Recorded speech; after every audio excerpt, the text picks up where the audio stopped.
તો વિદ્યાર્થી મિત્રો કેમ છો? જલસા પાણી છે ને ભઈલા? ઓકે. કહો હવે સદીશોના ચેપ્ટરની અંદર આપણે ઘણી બધી વાતો તમારી જોડે કરી. સદીશોમાં બે પ્રકારના ગુણાકારની વાત કરી, એક ડોટ પ્રોડક્ટ અને ક્રોસ પ્રોડક્ટ. બરાબર, બે પ્રકારના મોસ્ટ આઈએમપી ગુણાકારની આપણે વાત કરી. સદીશોનો ડોટ ગુણાકાર કરવાથી આપણને અદિશ રાશિ મળે છે, જ્યારે બે સદીશોનો ક્રોસ ગુણાકાર કરવાથી આપણને સદિશ રાશિ મળે છે. બરાબર, હવે આપણી વાતને આગળ લઈ જઈએ. ત્રીજા પ્રકારનો જે ગુણાકાર છે, હા, બીજી એક વસ્તુ ખાસ અગત્યની કે સદીશોનો ડોટ ગુણાકાર કરવા માટે R2 કે R³ કોઈ પણ સદીશ ચાલે, જ્યારે સદીશોનું બહિર્ગુણન કરવા માટે, સદીશોનો ક્રોસ ગુણાકાર કરવા માટે 3 ડાયમેન્શનના જ સદીશો હોવા જોઈએ. બરાબર, x1 y1 z1 x2 y2 z2 એ રીતના જ હોવા જોઈએ, તો જ પોસિબલ થાય. ત્રીજા પ્રકારનો આપણો જે ગુણાકાર છે આજનો, એ પેટી ગુણાકાર, that is a box product. સદીશોનું સદીશ ત્રિગુણન પણ એને કહેવાય છે, અથવા તેને બોક્સ પ્રોડક્ટ પણ કહેવામાં આવે છે. આ બોક્સ પ્રોડક્ટ માટે 3 સદીશ હોવા જરૂરી છે.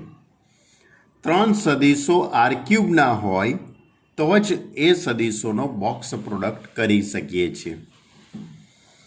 તો સદીશ એ ડોટ, સદીશ બી ક્રોસ, સદીશ સી. ટૂંકમાં ડોટ અને ક્રોસ બંને ભેગું થઈ જાય એટલે પેટીમાં સદીશ એ, સદીશ બી, સદીશ સી એવું લખી શકાશે. બરાબર, એટલે ડોટ અને ક્રોસ ભેગું થઈ જાય એટલે શું આવે? પેટી ગુણન આવે, બોક્સ પ્રોડક્ટ. બરાબર, એટલે બોક્સમાં સદીશ એ, સદીશ બી, સદીશ સી. એટલે નિશ્ચાયકની અંદર આ પહેલી હારનો ઘટક લખાશે, પહેલો સદીશ પહેલી હારના ઘટકો A1 A2 A3. બીજો જે સદીશ છે એ નિશ્ચાયકની બીજી હાર આવશે, B1 B2 B3. અને ત્રીજો સદીશ એ નિશ્ચાયકની ત્રીજી હાર થશે. હવે આનું તમે સાદુરૂપ આપશો તો આનો જવાબ એ કોઈક વાસ્તવિક સંખ્યા આવશે. એટલે કે એનો અર્થ એવો થયો કહેવાય કે આનો જવાબ એ હંમેશા અદિશ રાશિ આવશે. જ્યારે તમે આગળ ક્રોસ ગુણાકાર કર્યો એમાં સદિશ રાશિ આવતી હતી, જ્યારે સદીશોનો પેટી ગુણન કરવાથી તમને અદિશ રાશિ મળશે. આના કેટલાક નિયમો. પહેલો નિયમ, સદીશ એ, સદીશ બી, સદીશ સી. આમાંથી હું કોઈ પણ બેની અદલા બદલી કરી કાઢીએ, કોઈ પણ બેની, એ અને બીની અદલા બદલી કરો, કે બી અને સીની અદલા બદલી કરો, કે સી અને એની અદલા બદલી કરો, તો આગળ શું આવી જશે? માઇનસ. કેમ? કારણ કે આપણે જાણીએ છીએ કે નિશ્ચાયકની કોઈ પણ બે હારની અદલ બદલ કરવામાં આવે તો નિશ્ચાયકનું મૂલ્ય વિરોધી સંખ્યા મળે છે. આવો એક ફંડામેન્ટલ બેઝિક આપણને ખ્યાલ છે.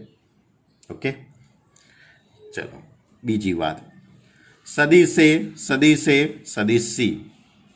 એટલે કે પેટી ગુણનની અંદર કોઈ પણ બે હાર સરખી હોય, એટલે કે બે સદીશો સરખા હોય. બે સદીશ સરખા હોવા એટલે નિશ્ચાયકની બે હાર સમાન, તો એ નિશ્ચાયકનું મૂલ્ય 0 થશે, એટલે પેટી ગુણનનું મૂલ્ય 0 થશે. ત્રીજી વાત, કે ઇન્ટુ સદીશ એ, સદીશ બી, સદીશ સી. કે એટલે કે કોઈ પણ હારને તમે કે વડે ગુણાકાર કરો તો નિશ્ચાયકનું મૂલ્ય કે ગણું થાય છે. એવા નિશ્ચાયકના ચેપ્ટરની અંદર આપણે તમારી જોડે વાત કરેલી છે બાળકો. કરી છે કે નથી કરી? બસ એ જ લોજિક. ઓકે, તો આ રીતનો આ 3 નિયમો છે. એટલે આપણે અહીંયા 3 પ્રકારના ગુણાકારની વાત આપણે પૂર્ણ કરી. યાદ રાખજો બરાબર, ડોટ, ક્રોસ અને પેટી.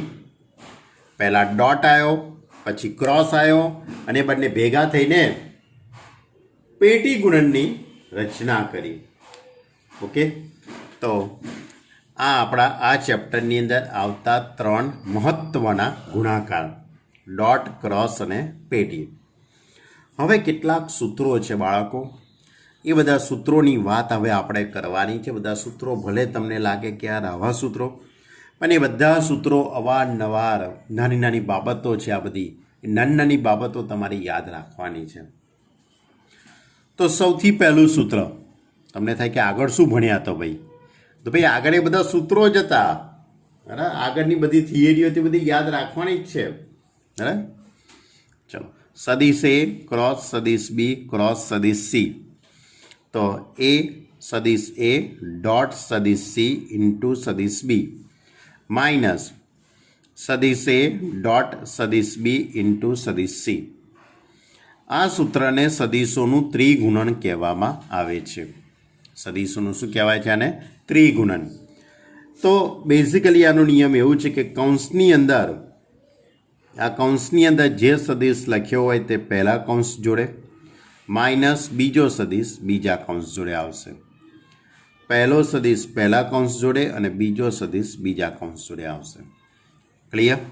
આ પહેલું સૂત્ર. બીજું, રાંગરાજનું નિત્યસમ. કયું? રાંગરાજ.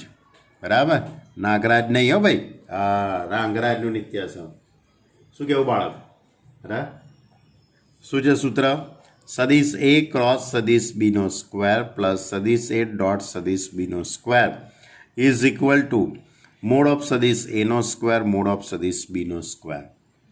સદિશ એ ક્રોસ સદિશ બીનો સ્ક્વેર એટલે ડોટ અને ક્રોસ બંનેના માનના વર્ગોનો સરવાળો એના બરાબર સદિશ એ અને સદિશ બીના માનનો વર્ગ થઈ જશે. ત્રિકોણની અસમતા, બે પ્રકારની અસમતા છે, એક ત્રિકોણની અને બીજી છે કોશી-શ્વાર્ઝની અસમતા. એમાં પહેલાં હું તમારી જોડે ત્રિકોણની વાત કરું. ત્રિકોણની અસમતાની અંદર વચ્ચે પ્લસ આવશે. સદિશ એ ક્રોસ સદિશ એક્સ પ્લસ સદિશ y is less than or equal to mod of સદિશ એક્સ પ્લસ મોડ ઓફ સદિશ વાય. તો અહીંયા less than or equal to છે, તો લેસ ધેન ક્યારે આવે અને ઇક્વલ ટુ ક્યારે આવે? તો જ્યારે આપેલા બંને સદિશોની દિશા સમાન કે વિરુદ્ધ હોય, એટલે કે સમરેખ સદિશો હોય, ત્યારે એમની વચ્ચે બરાબરનું ચિહ્ન આવશે. સદિશ એક્સ અને સદિશ વાય સમરેખ સદિશો હોય તો આ less than or equal to છે, એની જગ્યાએ શું આવી જશે? Equal to. અને માત્ર લેસ ધેન ક્યારે આવશે? કે જ્યારે સદિશ એક્સ અને સદિશ વાયની દિશા ભિન્ન હોય, ત્યારે બંને સદિશોની દિશા ભિન્ન હશે ત્યારે લેસ ધેનની અસમતા આવશે. એવી જ અસમતા છે કોશી-શ્વાર્ઝની અસમતા. શ્વાર્ઝ, બરાબર. કોશીની અસમતા પણ એને કહેવાય છે. કોશીની અસમતામાં વચ્ચે ડોટ આવે. કોશીની અસમતામાં વચ્ચે શું આવે? ડોટ. જ્યારે ત્રિકોણની અસમતામાં વચ્ચે પ્લસ છે. કોશીની અસમતામાં શું છે? વચ્ચે ડોટ છે. Less than or equal to mod of સદિશ એક્સ મોડ ઓફ સદિશ વાય. આમાં પણ એ જ રીતે ઇક્વલ ટુ ક્યારે આવે અને લેસ ધેન ક્યારે આવે? જ્યારે આપેલા બંને સદિશોની દિશા સમાન કે વિરુદ્ધ હોય, એટલે કે સમરેખ સદિશો હોય તો બરાબરનું ચિહ્ન આવશે. અને જો સદિશ એક્સ અને સદિશ વાયની દિશા ભિન્ન હોય તો લેસ ધેનની અસમતા આવશે. એટલે કે સદિશ એક્સ અને સદિશ વાય સમરેખ હોય તો બરાબર અને ભિન્ન હોય તો લેસ ધેન. ક્લિયર? કેટલા સૂત્રો થયા? 4 સૂત્રો થયા. પહેલું સૂત્ર હતું ત્રિકોણનું સદિશોનું ત્રિગુણન. બીજું હતું રાંગરાજનું નિત્યસમ. ત્રીજું હતું ત્રિકોણની અસમતા અને ચોથી વાત હતી કોશી-શ્વાર્ઝની અસમતા. હવે ત્રિકોણનું ક્ષેત્રફળ શોધતા શીખીએ. ત્રિકોણનું ક્ષેત્રફળ 2 ડાયમેન્શનલની અંદર તો તમને આવડે જ છે બાળકો, પણ આપણે વાત કરવી છે 3 ડાયમેન્શનલની. તો એ બી સી કોઈ પણ બિંદુએથી શરૂ કરીને તમે તે બિંદુએ પાછા આવો તો તેનો પરિણામી સદિશ શૂન્ય થાય છે. તો સદિશ એ એટલે સદિશ બીસી, સદિશ બી એટલે સદિશ સીએ સી અને સદિશ સી એટલે સદિશ એ બી. દિશા ખૂબ અગત્યની છે. હવે ત્રિકોણનું ક્ષેત્રફળ શોધવાના બે પ્રકારના સૂત્રો, એક ક્રોસની મદદથી પણ શોધાય અને ડોટની મદદથી પણ શોધાય. જો ક્રોસની મદદથી શોધવું હોય તો આમાંની કોઈ પણ બે બાજુઓ લઈ લેવાની. ત્રિકોણની ત્રણ બાજુઓમાંથી કોઈ પણ બે બાજુઓનો ક્રોસ ગુણાકાર કરી કાઢો, એનો માનાંક શોધી કાઢો અને એને બે વડે ભાગાકાર કરી કાઢો એટલે તમને ત્રિકોણ એબીસીનું ક્ષેત્રફળ મળી જશે. એટલે ત્રિકોણ એબીસીનું ક્ષેત્રફળ બરાબર 1/2 મોડ ઓફ સદિશ એ ક્રોસ સદિશ બી અથવા સદિશ બી ક્રોસ સદિશ સી અથવા સદિશ સી ક્રોસ સદિશ એ. કોઈ પણ બે બાજુઓનો ક્રોસ ગુણાકાર કરી કાઢવાનો, એનો માનાંક અને પછી એને બે વડે ભાગવાના. ત્રિકોણનું ક્ષેત્રફળ શોધવાનું બીજું સૂત્ર, એમાં ક્રોસ નહીં આવે, એમાં ડોટ આવશે. તો સદિશ એ સદિશ બી બંનેના માનનો વર્ગ માઇનસ એ ડોટ બીનો સ્ક્વેર. એ જ રીતે અહીંયા એ અને બીનો ઉપયોગ કરેલો છે, તમે બી અને સીનો પણ ઉપયોગ કરી શકો અને સી અને એનો પણ ઉપયોગ કરી શકો. એટલે અથવા સદિશ બીનો સ્ક્વેર સદિશ સીનો સ્ક્વેર માઇનસ સદિશ બી ડોટ સદિશ સીનો સ્ક્વેર, અથવા સદિશ સીનો સ્ક્વેર સદિશ એનો સ્ક્વેર માઇનસ એ ડોટ સદિશ સીનો સ્ક્વેર. તો ત્રિકોણનું ક્ષેત્રફળ શોધવાના બે પ્રકારના સૂત્રો છે.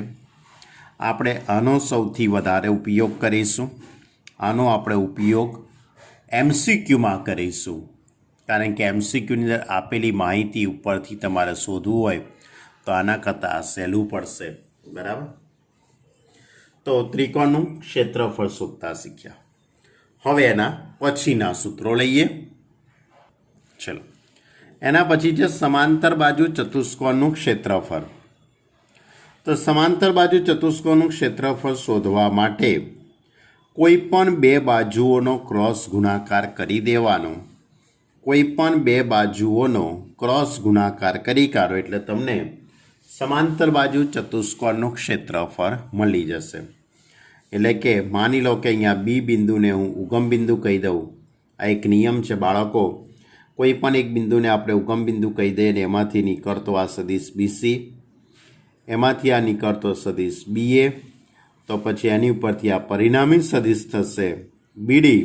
આ પરિણામી સદિશ બીડી કે જેનો સ્થાન સદિશ એક્સ બાર પ્લસ વાય બાર એટલે આ બંનેના સરવાળા જેટલો થાય છે. તો સમાંતર બાજુ ચતુષ્કોણ એબીસીડીનું ક્ષેત્રફળ કોઈ પણ બે બાજુઓનો ક્રોસ ગુણાકાર, અથવા એનું બીજું સૂત્ર છે વિકર્ણોની મદદથી. બરાબર, કારણ કે સમાંતર બાજુ ચતુષ્કોણને બે વિકર્ણ હશે, સદિશ એસી અને સદિશ બીડી. એટલે કોઈ પણ બે વિકર્ણોનો ક્રોસ ગુણાકાર, એનું મૂલ્ય શોધી કાઢો અને બે વડે ભાગવાના. વિકર્ણોનો ઉપયોગ કરો ત્યારે આગળ 1/2 આવશે, જ્યારે બાજુઓનો ઉપયોગ કરશો ત્યારે આગળ કોઈ પણ પ્રકારની સંખ્યા આવતી નથી. ક્લિયર? ચલો, એના પછીનું સૂત્ર બાળકો, સમાંતર ફલક અને ચતુષ્ફલક. તો સમાંતર ફલક એટલે શું?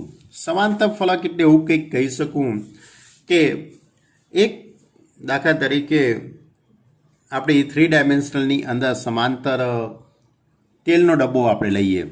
બરાબર, કોઈ પણ ડબ્બો લેવા, કોઈ પણ ઘન પદાર્થ લેવામાં આવે, એનો એક આડછેદ લઈએ. બરાબર છે, એનું ઘનફળ.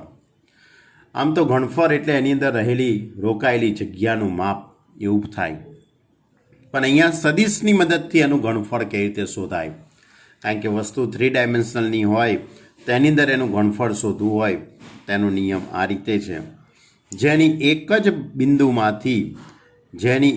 બિંદુમાંથી નીકળતી 3 ધાર, માની લો કે આ બિંદુમાંથી નીકળતી 3 ધારો, એક ધાર એ, બીજી ધાર બી અને ત્રીજી ધાર સી.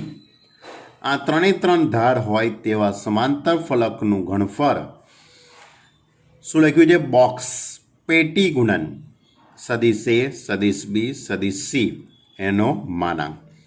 એટલે કે સમાંતર ફલકનું ઘનફળ બરાબર માનાંકમાં અને પછી પેટીમાં સદિશ એ, સદિશ બી, સદિશ સી. ક્લિયર? હવે ચતુષ્ફલકમાં પણ એ જ રીતે જેની એક જ બિંદુમાંથી નીકળતી ત્રણ ધાર સદિશ વી એ, સદિશ વી બી અને સદિશ વી સી, સદિશ એ, સદિશ બી, સદિશ સી હોય તેવા ચતુષ્ફલકનું ઘનફળ. ચતુષ્ફલકના ઘનફળની અંદર એની જ વાત છે, પણ આગળ 1/6 લાગી જશે. એટલે 1/6 પછી માનાંકમાં પેટી સદિશ એ, સદિશ બી અને સદિશ સી. ટૂંકમાં ચતુષ્ફલકની અંદર આગળ 1/6 આવે છે, સમાંતર ફલકમાં કશું જ નથી આવતું. બંનેમાં એની ત્રણ ધાર લેવાની છે. સમાંતર ફલકની પણ 3 ધારો લેવાની. એ જે રકમમાં આપી હોય તે એ બી સી આપે, વી એ વી બી વી સી આપે, ઓ એ ઓ બી ઓ સી આપે, ગમે તે આપી શકે. બરાબર? સમાંતર ફલક હોય તેની ત્રણ ધારોનો તમારે પેટી ગુણન અને એનો માનાંક. અને ચતુષ્ફલક હોય તેની ત્રણ ધારનો પેટી ગુણનને આગળ 1/6. માનાંક એટલા માટે આપણે લગાડીએ છીએ કારણ કે ઘનફળ એ હંમેશા ધન સંખ્યા જ હોય, ક્યારેય માઇનસમાં હોતી નથી. બરાબર? એટલા માટે જો પ્રક્ષેપ સદિશ, આપણો આગળનો ટોપિક પ્રક્ષેપ એટલે પડછાયો બેઝિકલી. તો સદિશ એનો સદિશ બી પરનો પ્રક્ષેપ સદિશ, સદિશ એનો સદિશ બી પરનો પ્રક્ષેપ સદિશ, તો સદિશ એ ડોટ સદિશ બી અપર મોડ ઓફ સદિશ બીનો સ્ક્વેર ઇન્ટુ સદિશ બી. બરાબર? આને સંકેતની અંદર પ્રોજેક્શન કહેવાય છે. પ્રોજેક્શન સદિશ એ ટુ સદિશ બી, સદિશ એનો સદિશ બી પરનો પ્રક્ષેપ. હવે પ્રોજેક્શન ઓફ સદિશ એ ટુ સદિશ b, a dot b upon mod of સદિશ બીનો સ્ક્વેર ઇન્ટુ સદિશ બી. સદિશ એનો સદિશ બી પરના પ્રક્ષેપ સદિશનું માન શોધવું છે. માન એટલે મૂલ્ય. આમ તો ઉપરનાનો જે જવાબ આવે એનું મૂલ્ય શોધી કાઢો એટલે એ જ થઈ ગયું, પણ એનું સૂત્ર લખવું હોય તો આ રીતે મોડ ઓફ સદિશ એ ડોટ સદિશ બી અપોન મોડ ઓફ સદિશ બી. બરાબર? અને પ્રક્ષેપ ઘટક કેમ, કદાચ કહે તો ઘટક કેમ, તો માનાંક આવતો નથી. બરાબર? તો પ્રક્ષેપ સદિશની વાત કરી, પ્રોજેક્શનની વાત કરી. ખ્યાલ આવ્યા? કેટલા સૂત્રો થયા ભાઈ બાળકો? 9 સૂત્રો થયા. બરાબર? આ 9 સૂત્રો ફરીથી એકવાર રિપીટ કરી લેજો. બરાબર? સૌથી પહેલું હતું સદિશોનું ત્રિગુણન, ત્યાર પછી હતી રાંગરાજનું નિત્યસમ, ત્રિકોણની અસમતા, કોશી-શ્વાર્ટ્ઝની અસમતા, ત્રિકોણનું ક્ષેત્રફળ, સમાંતર બાજુ ચતુષ્કોણનું ક્ષેત્રફળ, સમાંતર ફલકનું ઘનફળ અને ચતુષ્ફલકનું ઘનફળ અને પ્રક્ષેપનું માન, પ્રક્ષેપ સદિશ. ક્લિયર? આટલી વાતો આપણે કરી. હવે એના પછીનો ટોપિક, હવે છેલ્લા 2 ટોપિકોની આપણે વાત કરીએ તો સમતલીય સદિશો કોને કહેવાય? સમતલીય સદિશો એટલે કે જે સદિશો એક જ સમતલમાં આવેલા હોય તેને સમતલીય સદિશો કહેવામાં આવે છે. જે સદિશો એક જ સમતલમાં આવેલા હોય તેને સમતલીય સદિશો કહેવામાં આવે છે. જો 3 સદિશો સદિશ એ, સદિશ બી અને સદિશ સી સમતલીય હોય તો સદિશ એ ડોટ સદિશ બી ક્રોસ સદિશ સી બરાબર 0 થાય. એટલે કે એનો પેટી ગુણન 0 થશે. જો આપેલા સદિશો સમતલીય હોય તેનો પેટી ગુણન કેવો થઈ જશે? 0. બીજો એક શબ્દ છે સુરેખ સ્વાયત્ત અને સુરેખ અવલંબી સદીશો કોને કહેવાય? તો સુરેખ સ્વાયત્ત એટલે કે 3 સદીશો હોય એનું આપણે સુરેખ સંયોજન કરતા આલ્ફા સદીશ એક્સ પ્લસ બીટા સદીશ વાય પ્લસ ગેમા સદીશ ઝેડ બરાબર 0 એવું ધારી લેવાનું અને એની ઉપરથી આપણે આલ્ફા બીટા અને ગેમાની કિંમત શોધવામાં આવે. તમારે શું કરવાનું? આલ્ફા બીટા ગેમા બરાબર 0 ધારી લેવાનું છે અને આનું સાદુરૂપ આપીને આલ્ફા બીટા ગેમાની કિંમત શોધતા જો 3ની કિંમત 0 આવે તો સદીશ એક્સ સદીશ વાય અને સદીશ ઝેડ એ સુરેખ સ્વાયત્ત સદીશો કહેવાય છે. અને આલ્ફા બીટા ગેમા પૈકી ઓછામાં ઓછી એકની કિંમત શૂન્યતર હોય, ઓછામાં ઓછી એકની કિંમત શૂન્યતર હોય એટલે કાં તો આલ્ફાની કિંમત નોટ ઇક્વલ ટુ 0 હોય અથવા બીટાની કિંમત અથવા ગેમાની કિંમત નોટ ઇક્વલ ટુ 0 હોય તો સદીશ એક્સ સદીશ વાય અને સદીશ ઝેડને સુરેખ અવલંબી સદીશો કહેવાય છે. ક્લિયર? એટલે 2 શબ્દો થયા તમારી જોડે, સુરેખ સ્વાયત્ત અને સુરેખ અવલંબી. આટલી વાતો આપણે આની અંદર કરી છે. બરાબર? આટલી વાતો આપણે આ ચેપ્ટરની અંદર આવતી તમામ સૂત્રો મેં લખી દીધા. હવે કોઈ સૂત્ર આ ચેપ્ટરમાં બાકી રહેતું નથી, નાનામાં નાની વાત પણ બાકી રહેતી નથી. ઓકે, તો બધી જ વાતોને અવારનવાર રિપીટ કરતા રહેજો, ભૂલાઈ જાય એવી છે. અમુક વખત આપણને ચેપ્ટર આવડતું હોય પણ એની કયા પ્રકારના સૂત્રોનો ઉપયોગ કરવો એ તમને ખ્યાલ ન આવતો હોય તો ઘણી મુશ્કેલી પડી શકે. ઓકે, ચાલો ત્યારે હવે સ્વાધ્યાયની શરૂઆત કરીએ. જો હવે સ્વાધ્યાય 10.3ની આપણે બાળકો શરૂઆત કરીએ. રકમ વાંચતા રહેજો. દરેક જણ જોડે ચોપડી તો છે જ. 2 સદીશોના માન અનુક્રમે √3 અને 2 હોય તથા સદીશ A ડોટ સદીશ B બરાબર √6 આપેલ હોય તો સદીશો વચ્ચેનો ખૂણો શોધો. માની લો કે તમારી જોડે કોઈ પણ 2 સદીશો સદીશ A અને સદીશ B છે તો 2 સદીશોના માન અનુક્રમે પહેલા સદીશનું માન √3, બીજા સદીશનું માન એ 2 છે તથા સદીશ A ડોટ સદીશ B ઇઝ ઇક્વલ ટુ √6 છે. તેમની વચ્ચેનો ખૂણો શોધવાનો છે. તો 2 સદીશો વચ્ચેનો ખૂણો શોધવા માટેનું સૂત્ર આપ શ્રી બધાને આવડતું હશે. કોસ થીટા સદીશ A ડોટ સદીશ B અપોન મૂળ ઓફ સદીશ A મૂળ ઓફ સદીશ B. મેં કીધેલું ને કે દરેક દાખલે સૂત્ર આવશે. સૂત્રો કરતાં માહિતી કરતાં દાખલા ઓછા છે, દાખલા સહેલા છે. સદીશ A ડોટ સદીશ B એટલે √6, મૂળ ઓફ સદીશ A એટલે √3 અને મૂળ ઓફ સદીશ B એટલે કે 2. એટલે કે આનું સાદુરૂપ આપી દઈએ તો અહીંયા 3 દુ 6 આ √2 અપોન 2 એટલે કે એનો અર્થ એમ થયો કહેવાય 1 અપોન √2 થઈ ગયું કહેવાય. કોસ થીટાની કિંમત 1 upon √2, cos theta is equal two 1 upon √2 એટલે કે થીટા ઇઝ ઇક્વલ ટુ π/4 થઈ જશે. અને આપણે જ્યારે થિયરી લખાઈ ત્યારે મેં કીધેલું કે આ થીટાનું મૂલ્ય એ 0 થી પાઈની વચ્ચે હશે, એટલે પહેલાં અને બીજા ચરણમાં હશે. કોસની કિંમત પ્લસ આવે છે એટલે અહીંયા કોસ પ્રથમ ચરણમાં થયો, થીટા પ્રથમ ચરણમાં થયો એમ કહેવાશે. કોસ માઇનસ આવ્યો હોત તો એ બીજા ચરણમાં આવત, પણ અહીંયા પ્લસ આવે છે એટલે પ્લસ π/4. ચલો હવે બીજો દાખલો લઈએ બાળકો.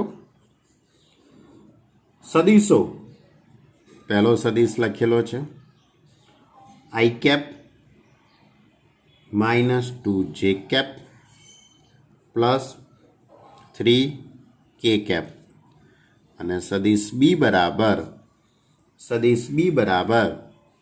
3i cap -2j cap plus k cap. આ 2 સદીશો વચ્ચેનો ખૂણો શોધો. તો બે સદીશો વચ્ચેનો ખૂણો શોધવો હોય તો આપણે આ સૂત્રનો જ ઉપયોગ કરીશું.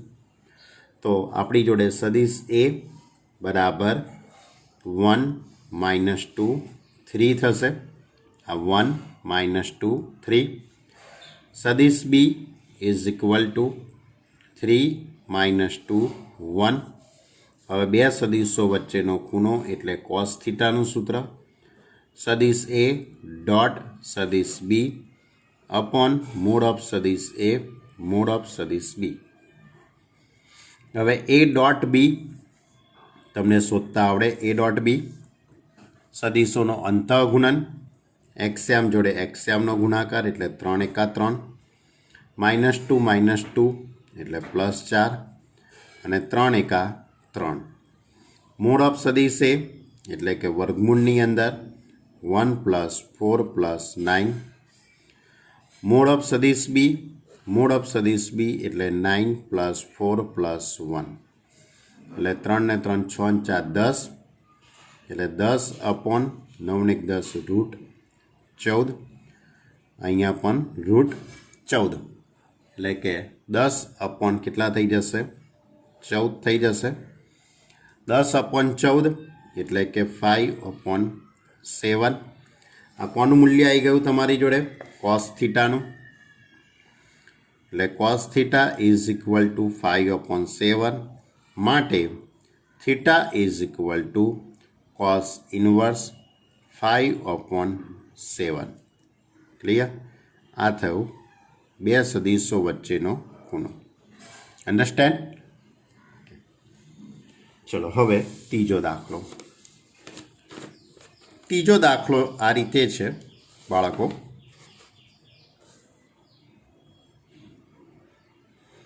સદીશ i cap minus j cap, એને હું એ કહી દઉં, i cap minus j cap. બીજો સદીશ છે i cap plus j cap, એને હું સદીશ બી કહી દઉં, i cap plus j cap. સદીશ આઈ કેપ માઇનસ જે કેપનો સદીશ આઈ કેપ પ્લસ જે કેપનો પ્રક્ષેપ શોધો. What is this? પ્રક્ષેપ. પ્રક્ષેપ એટલે પ્રોજેક્શન. બરાબર? તો આપણે પ્રોજેક્શન શોધવાનો છે. હમણાં જ મેં તમને સૂત્ર કીધેલું બાળકો, યાદ હોય તો તમને. બરાબર? તો અહીંયા સદીશ એ એટલે કે એને હું આ રીતે લખી દઉં, 1 - 1 0 કહેવાશે, કારણ કે કે નથી. અહીંયા 1 1 0, આમાં પણ કે નથી. હવે પ્રોજેક્શનનું સૂત્ર આ રીતે હતું. સદીશ એનો સદીશ બી પરનો પ્રક્ષેપ. તો સૂત્ર આ રીતે, સદીશ એ ડોટ સદીશ બી અપોન મોડ ઓફ સદીશ બીનો સ્ક્વેર ઇન્ટુ સદીશ બી. હવે આ સૂત્રની અંદર આપણે કિંમતો મૂકી દઈએ બાળકો. સદીશ એ ડોટ સદીશ બી, અહીંયા હું લખી કે પ્રક્ષેપ સદીશ લખું છું. બરાબર? આ બેનો ડોટ ગુણાકાર, તો આ બેનો ડોટ ગુણાકાર કરી કાઢું તો 1 - 1 + 0. બાળકો વાત ઘણી સહેલી થઈ ગઈ તમારી જોડે, કારણ કે એ ડોટ બીની કિંમત જ ઉપર 0 થઈ ગઈ. હવે બીજું બધું તમે લખો કે નહીં લખો, કોઈ ફેર પડવાનો નથી. કેમ? બધું જ 0 થઈ ગયું, એટલે બધું જ શૂન્ય થઈ ગયું કહેવાય. બરાબર? કારણ કે 1 - 1 0 એટલે આખું પદ 0. 0નો આની જોડે ગુણાકાર કરશો તો સ્વાભાવિક આ શૂન્ય સદીશ થઈ જવાનો છે. બરાબર? એટલે કે સદીશ એનો સદીશ બી પરનો પ્રક્ષેપ સદીશ કયો આવ્યો કહેવાય? શૂન્ય સદીશ. અને આપણો પ્રશ્ન શું છે? સદીશ એનો સદીશ બી પરનો પ્રક્ષેપ એટલે મૂલ્ય. માત્ર પ્રક્ષેપ લખે એટલે શું આવે? મૂલ્ય. તો આનું મૂલ્ય કઈ રીતે શોધવાનું? શૂન્ય સદીશનું મૂલ્ય વર્ગમૂળની અંદર 0 + 0 + 0, તેનું મૂલ્ય કેવું થવાનું? 0. આ રીતે પણ શોધી શકાય, અથવા તમારી જોડે પ્રક્ષેપ શોધવાનું, પ્રક્ષેપનું માન શોધવાનું પણ સૂત્ર છે.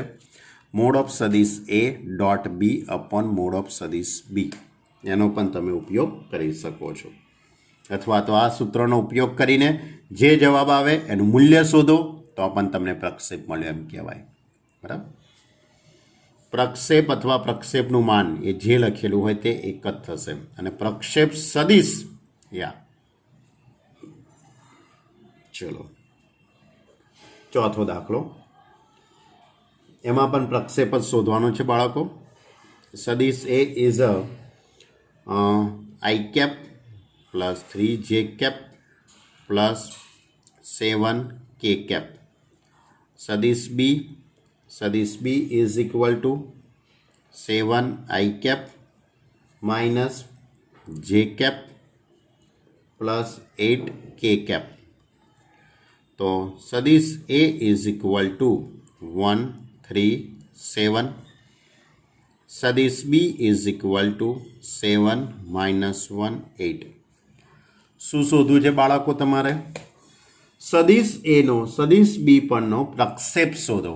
જો અહીંયા પ્રક્ષેપ એટલે ઉપરની જેમ જ આ સૂત્રની મદદથી પ્રક્ષેપ સદિશ મળે અને એનો જે જવાબ આવે એનું મૂલ્ય શોધો એટલે પ્રક્ષેપ મળી ગયો કહેવાય. પણ મેં તમને કીધેલું કે તમારે આ સૂત્રનો પણ ઉપયોગ કરવો હોય તો કરી શકાય છે. આપણે એ સૂત્રનો ઉપયોગ કરીને તમને બતાવું. સદિશ A નો સદિશ B પરનો પ્રક્ષેપ, તો સૂત્ર કયું? મોડ ઓફ સદિશ A ડોટ સદિશ B અપોન મોડ ઓફ સદિશ B. બરાબર. મોડ ઓફ સદિશ A ડોટ સદિશ B અપોન મોડ ઓફ સદિશ A. તો મોડ ઓફ સદિશ A ડોટ સદિશ B, આ બેનો ડોટ ગુણાકાર, 7 એકા 7, 3 એકા 3, 7 ઈઠા 56. મોડ ઓફ સદિશ B એટલે આનું મૂલ્ય 49 વત્તા 1 વત્તા 64. સાદુરૂપ આપી દઈશું બાળકો. 7માંથી 3 જશે એટલે 4 અને 56 ને 4 એટલે કે 60 થઈ જશે અને છેદમાં 49 અને 1 50 એટલે કે 114, વર્ગમૂળમાં 114. એટલે પ્રક્ષેપ એટલે પ્રક્ષેપનું માન. ધ્યાન રાખજો, માત્ર પ્રક્ષેપ લખેલું હોય એટલે આ સૂત્રનો ઉપયોગ કરી શકાય. અને પ્રક્ષેપ સદિશ કે તો તમારે આ સૂત્રનો ઉપયોગ કરી શકાય. ધ્યાન રાખજો, શબ્દોની માયા છે ભાઈ. બરાબર. શબ્દોની માયામાં તમે ફસાતા નહીં. ચલો ત્યારે ક્વેશ્ચન નંબર 5. ક્વેશ્ચન નંબર 5 આ રીતે દર્શાવો કે નીચે આપેલ 3 સદિશો પૈકી પ્રત્યેક સદિશ એકમ સદિશ છે. નીચે આપેલ 3 સદિશો પૈકી પ્રત્યેક સદિશ એકમ સદિશ છે અને વળી સાબિત કરો કે આ સદિશો પરસ્પર લંબ પણ છે. કરી કાઢીએ બાળકો, આપણે કોઈ વાંધો છે નહીં. પહેલો જે સદિશ છે એને હું સદિશ A કહી દઉં. સદિશ A is equal two 1/7 into 2I cap plus 3J cap plus 6K cap. Clear? એટલે કે એની ઉપરથી સદિશ A ઇઝ ઇક્વલ ટુ આ 2/7, 3/7 અને આ 6/7. 2, 3, 6 થાય ને. આ એક્સયામ, વાયયામ ને ઝેડયામ ને છેદમાં 7 છે એટલે 2/7, 3/7, 6/7. આ રીતે લખવું હોય તો આ રીતે પણ લખી શકાય. 1/7 ને બહાર મૂકી દો એટલે 2, 3, 6 આવું લખવું હોય તો પણ લખાય. હવે સદિશ B અને સદિશ C લખીએ. જો સદિશ B 1/7, 3I cap minus 6J cap plus 2K cap એટલે કે સદિશ B is equal to 3/7 minus 6/7 અને 2/7. અથવા આ રીતે પણ લખી શકાય 1/7, 3 minus 6, 2. હવે ત્રીજો સદિશ, સદિશ C. સદિશ C આપેલો છે 1/7, 6I cap minus plus 2J cap -3k cap એટલે કે એની ઉપરથી સદિશ C ઇઝ ઇક્વલ ટુ 6/7 2/7 -3/7 આમાંથી 7ને આપણે બહાર મૂકી દઈએ 6 2 -3. હવે આપણે એવું સાબિત કરવું છે કે આ ત્રણે ત્રણ સદિશોનું મૂલ્ય 1 એકમ થાય છે. તો પહેલાં હું ત્રણે ત્રણ સદિશોનું મૂલ્ય શોધી કાઢું. તો પહેલાં સદિશ એનું મૂલ્ય શોધી કાઢું. તો પહેલો સદિશ છે 2/7 3/7 એટલે એનું મૂલ્ય શોધું તો વર્ગમૂળની અંદર 4/49 પ્લસ 9/49 6 નો વર્ગ 36/49. તો ઉપર સરવાળો કરીએ તો 36 ને 4 40 ને 9 49 એટલે વર્ગમૂળની અંદર 49/49 એટલે ઇઝ ઇક્વલ ટુ 1 થઈ ગયું સાબિત. હવે બીજો સદિશ એનું મૂલ્ય શોધી કાઢીએ. મૂળ ઓફ સદિશ બી વર્ગમૂળની અંદર એક્સયામ વાયયામ અને ઝેડયામના વર્ગોનો સરવાળો એટલે 9/49 6 એટલે 36/49 2 નો વર્ગ 4/49 એટલે કે એની ઉપરથી 36 ને 4 40 ને 9 49/49 ઇઝ ઇક્વલ ટુ 1 એટલે આનું મૂલ્ય પણ 1 એકમ થઈ ગયું. હવે મૂળ ઓફ સદિશ સી તો ઇઝ ઇક્વલ ટુ વર્ગમૂળની અંદર સી આવી રહ્યો 6/7 2/7 અને -3/7 એટલે 36/49 4/49 પ્લસ 9/49 ક્લિયર.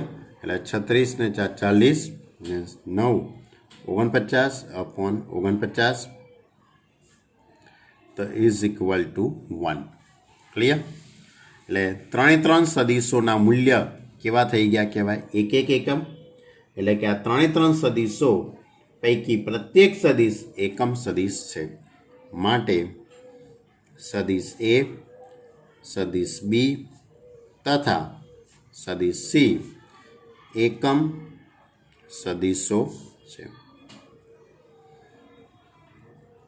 આ આપણે સાબિત કરવાનું. હજુ પણ આની અંદર વધુમાં એવું લખ્યું છે સાબિત કરો કે આ સદિશો પરસ્પર લંબ છે. તો કોઈ પણ બે સદિશો પરસ્પર લંબ ક્યારે હોય બાળકો? જ્યારે એમની વચ્ચેનો ખૂણો 90 અંશ હોય ત્યારે. બે સદિશો વચ્ચેનો ખૂણો 90 અંશ હોય તો યાદ કરો એક વાત લખાયેલી છે તમને a.b બરાબર 0. જો બે સદિશોનો ડોટ ગુણાકાર 0 થાય તો તે બે સદિશો પરસ્પર લંબ છે તેમ કહેવાય. બરાબર. તો હું સદિશ એ ડોટ સદિશ બી શોધી કાઢું. સદિશ એ કઈ ગયો આવી રહ્યો 2/7 3/7 અને 6/7 ડોટ સદિશ બી. સદિશ બી છે તમારી જોડે 3/7 -6/7 અને ઝેડિયામ છે 2/7. હવે આ બંનેનો આપણે ડોટ ગુણાકાર કરી દઈએ તો 3 દુ 6 6/49 અહીંયા 6 તરી 18 એટલે -18/49 6 દુ 12 12/49 તો એની ઉપરથી 12 ને 6 18 ઓછા 18 એટલે 0 થઈ ગયું. બરાબર. એટલે કે એ અને બી પરસ્પર કેવા થઈ ગયા કહેવાય? લંબ થઈ ગયા કહેવાય. સદિશ એ ને લંબ સદિશ બી. હવે એ જ રીતે બી ડોટ સી શોધી કાઢીએ. એ જ રીતે હવે બી ડોટ સી તો સદિશ બી ડોટ સદિશ સી તો સદિશ બી એટલે કે 3/7 -6/7 2/7 ડોટ સદિશ C 6/7 2/7 અને -3/7 તો ઇઝ ઇક્વલ ટુ 6 તરી 18 18/49 -12/49 -3 દુ 6/49 12 ને 6 18 18 ઓછા 18 એટલે 0 થઈ જશે માટે બી અને સી પરસ્પર લંબ થઈ ગયા કહેવાય. હવે એ જ રીતે સી ડોટ એ શોધી કાઢો. સદિશ સી ડોટ સદિશ એ તો સદિશ સી એટલે 6/7 2/7 -3/7 ડોટ સદિશ એ છે 2/7 3/7 અને 6/7. આનો ડોટ ગુણાકાર 6 દુ 12/49 6 3 દુ 6/49 6 તરી 18/49 12 ને 6 18 18 ઓછા 18 0 થઈ ગયો અહીંયા પણ. એટલે કે સદિશ એ લંબ સદિશ સી અથવા સી ને લંબ એ. એટલે કે આ સદિશો પરસ્પર કેવા થઈ ગયા કહેવાય લંબ. માટે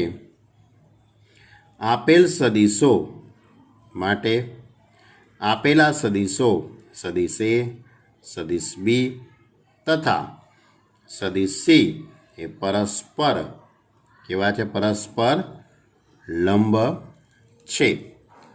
કારણ કે એ બીને લંબ છે, બી સીને લંબ છે તો સી એને લંબ છે. એટલે આ 3 સદિશો પરસ્પર લંબ થયા તેવું સાબિત કર્યું આપણે. ચલો વધુ એક દાખલો લઈ લઈએ આપણે અને પછી આપણી વાતને આપણે વિરામ આપી દઈએ. વધુ આવતા અંકે લઈશું પછી. હવે આપણો આગળનો પ્રશ્ન છે ક્વેશ્ચન નંબર 6 કે સદિશ એ પ્લસ સદિશ બી ડોટ સદિશ એ માઇનસ સદિશ બી ઇઝ ઇક્વલ ટુ 8 અને બીજી એક માહિતી આપી છે કે સદિશ એ ઇઝ ઇક્વલ ટુ 8 ઇન્ટુ સદિશ બી હોય તો મોડ ઓફ સદિશ એ અને મોડ ઓફ સદિશ બી શોધો. શોધી કાઢીએ ત્યારે બાળકો રકમની અંદર સૌથી પહેલી વાત એવી લખી છે કે સદિશ એ પ્લસ સદિશ બી ડોટ સદિશ એ માઇનસ સદિશ બી ઇઝ ઇક્વલ ટુ 8. આ આપેલું છે અને આ આપેલું છે. એની પરથી મોડ ઓફ સદિશ એ અને મોડ ઓફ સદિશ બી શોધો. હવે ડોટ ગુણાકાર કૌંસ દૂર કરવો પડશે. એટલે આનો ગુણાકાર આની જોડે, આનો આની જોડે, આનો આની જોડે, આનો આની જોડે. ડોટ છે એટલે સદિશ એ ડોટ સદિશ બી સદિશ એ ડોટ સદિશ બી પ્લસ સદિશ બી ડોટ સદિશ એ માઇનસ સદિશ બી ડોટ સદિશ બી ઇઝ ઇક્વલ ટુ 8. બરાબર. એક પ્લસ અને એક માઇનસ એટલે તમે એ સ્ક્વેર માઇનસ બી સ્ક્વેરનું સૂત્ર ના લગાડી દેતા. કારણ કે સદિશોની અંદર કોઈ પણ પ્રકારના અવયવોનું સૂત્ર કે વિસ્તરણનું સૂત્ર અસ્તિત્વ ધરાવતું નથી. એટલે તમારે આ રીતે કૌંસ દૂર કરવો પડે. બરાબર. હવે કેટલાક નિયમો યાદ કરો બાળકો. સદિશ એ ડોટ સદિશ બી સદિશ એ ડોટ સદિશ એ તે સદિશનો તેની જોડે જ આપણે ડોટ ગુણાકાર કરીએ તો મોડ ઓફ સદિશ એનો સ્ક્વેર મળે. હવે માઇનસ એ ડોટ બી એમના એમ. હવે આ બી ડોટ એ છે એની જગ્યાએ આપણે સદિશ એ ડોટ સદિશ બી લખી શકાય. કારણ કે ડોટ ગુણાકાર એ ક્રમના નિયમનું પાલન કરે છે. બી ડોટ બી એટલે મોડ ઓફ સદિશ બીનો સ્ક્વેર ઇઝ ઇક્વલ ટુ 8. હવે આ બંને પદ ઉડી જવાના. બંને પદ ઉડી જશે એટલે શું બાકી રહેશે? મોડ ઓફ સદિશ એનો સ્ક્વેર માઇનસ મોડ ઓફ સદિશ બીનો સ્ક્વેર ઇઝ ઇક્વલ ટુ 8. તમને થાય કે સાહેબ વાત તો એ જ થઈ ને, એ પ્લસ બી ને એ માઇનસ બી તો એ સ્ક્વેર માઇનસ બી સ્ક્વેર ખાલી મોડ અને સદીશ જ છે ને. તમારી વાત સાચી છે, પણ જો MCQ તમે સોલ્વ કરતા હોવ તો આની ઉપરથી આ લખાય, પણ જો 2 માર્કનો કે 3 માર્કનો દાખલો તમે સોલ્વ કરતા હોવ ત્યારે આ વચ્ચેના 2 સ્ટેપ લખવા જ પડે. હવે તમારી જોડે મોડ ઓફ સદીશ એ બરાબર કેટલા આપેલા છે? 8 ઇન્ટુ સદીશ બી. એની કિંમત હું અહીંયા મૂકી દઉં તો 8 નો વર્ગ 64 મોડ ઓફ સદીશ બીનો સ્ક્વેર માઇનસ મોડ ઓફ સદીશ બીનો સ્ક્વેર ઇઝ ઇક્વલ ટુ 8.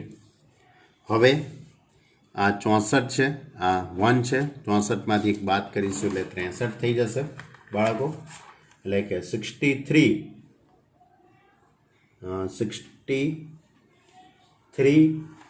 આવશે. એટલે therefore 63 ઇન્ટુ મોડ ઓફ સદીશ બીનો સ્ક્વેર ઇઝ ઇક્વલ ટુ 8. માટે મોડ ઓફ સદીશ બીનો સ્ક્વેર ઇઝ ઇક્વલ ટુ 8/63. અને આની બંને બાજુ આપણે વર્ગમૂળ શોધી કાઢીએ. આની બંને બાજુ વર્ગમૂળ લઈએ તો 8/63 થઈ જશે વર્ગમૂળની અંદર. 8 એટલે 2√2 લખી શકાય, અને નીચે લખવું હોય તો 9 સીતા 63. એટલે જો તમારે કંઈક લખવું હોય તો આવું પણ લખી શકાય બાળકો, 2√2/9 સીતા 63 એટલે 3√7. આ પણ લખવું હોય તો લખીએ ને, આ જ લખજો ને ભાઈ. આ શું શોધી કાઢ્યું? Mod of b. હજુ મોડ ઓફ એ બાકી છે તો કશો વાંધો નહીં, આની કિંમત આપણે આમાં મૂકી દઈએ તો મોડ ઓફ સદીશ a is equal to 8 into mod of સદીશ બી. તો એની ઉપરથી મોડ ઓફ સદીશ a is equal to 8 into mod of સદીશ બી એટલે કે 2√2/3√7. એટલે એની ઉપરથી મોડ ઓફ સદીશ એ ઇઝ ઇક્વલ ટુ 8 દુ 16, 16/3. આ રીતે લખવું હોય તો પણ લખી શકાય. આ આપણે શોધ્યું મોડ ઓફ સદીશ એ. એટલે દાખલાની અંદર મોડ ઓફ સદીશ બી અને મોડ ઓફ સદીશ એ શોધી કાઢ્યું. ક્લિયર? તો આ હતો આપણો ક્વેશ્ચન નંબર 6. હજુ આ સ્વાધ્યાયની અંદર ટોટલ 18 દાખલા છે, એમાં આપણે 6 દાખલાઓની વાત કરી. બીજા દાખલાઓ આપણે આવતા લેક્ચરની અંદર લઈશું. પણ આ દાખલા ચેપ્ટરની અંદર આવતી તમામ વાતો મેં અહીંયા પૂરી કરી દીધેલી છે. તમામ સૂત્રો નાનામાં નાની બાબત મેં લખી દીધેલી છે, બરાબર. છતાં પણ તમને કંઈક વધારાનું કંઈ ધ્યાનમાં આવતું હોય તો કહી શકો છો, બરાબર. પણ બધી જ વાતોને અવારનવાર એને રિપીટ કરતા રહેજો. 2 વાર 3 વાર 5 વાર લખીને એને યાદ કરજો. ત્રિકોણનું ક્ષેત્રફળ, સમાંતર બાજુ ચતુષ્કોણનું ક્ષેત્રફળ, પ્રક્ષેપ સદીશ, પ્રક્ષેપ, બરાબર. આ બધા શબ્દોના સૂત્રો તમને બરાબર આવડતા હોવા જોઈએ. ઓકે, તો આટલું હોમવર્ક ક્લિયર કરી દેજો, બરાબર. અને કંઈ પણ કંઈ ડાઉટ હોય તો તમે મને પૂછી શકો છો. Okay student, by.